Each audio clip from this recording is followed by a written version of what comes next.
Paul, after half an hour, we were in the driving seat, but soon after that, it was like emergency ward 10, and that's probably a very good point on the road. Yeah, definitely. To get through the game, we had no bench at all in the second half.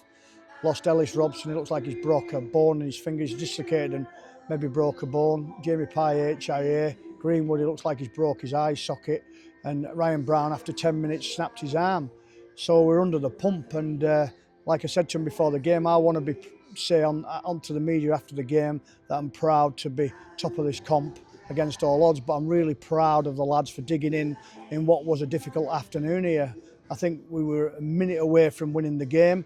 I thought the ball was punched out on the floor there. Cameron had his back to the play and it was punched out on the floor when it was a great take from Andrew Bullman. You've got to deal with that, but we just hung in there with no bench at all in that second half, with them trundling up at us all afternoon, and we scored some fantastic tries, but it just wasn't to be. But to say after 9 games we were sat second in the table, a point behind the leaders, you know, with what we started with at the start of the year is just incredible. And it's a difficult place to come and get a win. I've only won a couple of times here in the 10 years I've been here, so we're happy with a point.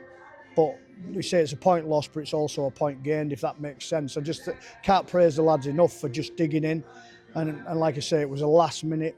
Anywhere else apart from knocking the flags out, he kicks the goal.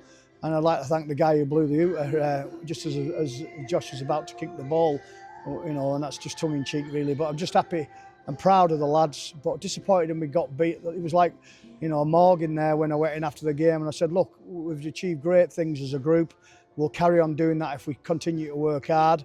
We put with a lot of adversity today as a group, and we come out of it with a draw, not a loss, a draw away from home against a side that went toe-to-toe with Bradford and got beat on the bell by Bradford. So it's a difficult place to come and get the points, never mind without a full bench for the whole of the second half. And Brian Brown was a big miss early on as well. He just walked straight off and gone straight up to hospital, so we'd like to see how he is. But I'd like to thank the travelling fans, they were great.